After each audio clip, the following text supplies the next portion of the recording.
जो एंग्जाइटी हो रही है वो इसी से लिंक्ड है ना, कि आपको उस टाइम पर उस एक्सपोजर में रहना ही है, और आपने जो अपने आप से कमिटमेंट किया है, जो आपको साइको एजुकेट किया गया है, उस पर आपको विश्वास कर कर टिके रहना होता है। और ये समझना होता है कि एंग्जाइटी लाइफ थ्रेटनिंग नहीं होती है। ये ऐसा लगता है क्योंकि बॉडी में वो सिम्टम्स महसूस हो रहे हैं, लेकिन ये लाइफ थ्रेटनिंग नहीं है। आप सेफ हैं, सेफ ही रहेंगे।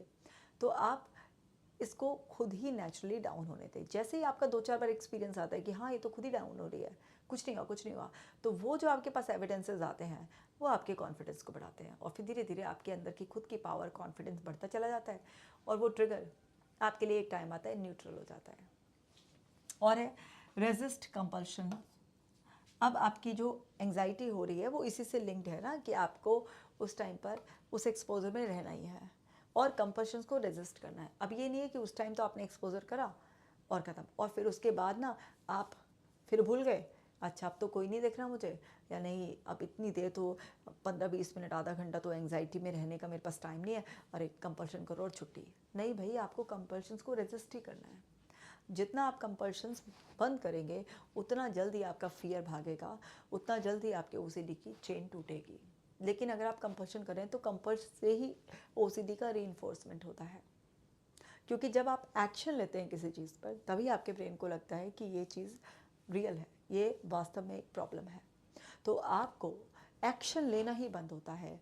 ओसीडी के केस में स्पेशली एक्शंस ही प्रॉब्लम है, एक्शन से ही आपका ओसीडी का रीइंफोर्समेंट होता है। तो आपको कंपल्शंस को बिल्कुल रेजिस्ट करना है, चाहे आप अकेले हो, दुकेले हो, कुछ भी हो, आपको कंपल्शन नहीं करने हैं तो नहीं करने हैं, तो नहीं करने हैं। और है आपका expect and accept anxiety. Expect करो कि हाँ अगर मैं उस ट्रिगर को फेस करूँगा तो एंग्जाइटी तो होगी। एक्सपेक्ट किया आपने, एक्सेप्ट कर लोगे आसानी से और उसमें टिके रहोगे।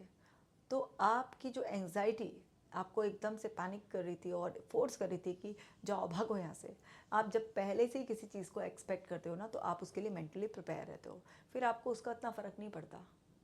लेकिन अगर आप ये सोचोगे कि मेरे साथ कोई है सपोर्ट करने के लिए, इस टाइम मुझे एंग्जाइटी नहीं होगी, ऐसा नहीं होगा, क्योंकि कंडीशनिंग आपके माइंड में है। सेम सिचुएशन में जब आपका थेरेपिस्ट या आपका कोई साथ देने वाला फ्रेंड, फैमिली मेम्बर जा रहा है, उसको नहीं हो रही एंग्जाइटी, तो यही अपने आप में एक बड़ा एविडेंस है। ऑब्जर्व करके आप समझ सकते हैं कि एक्चुअल में इस चीज़ में प्रॉब्लम नहीं है, प्रॉब्लम तो यहीं पर ही है।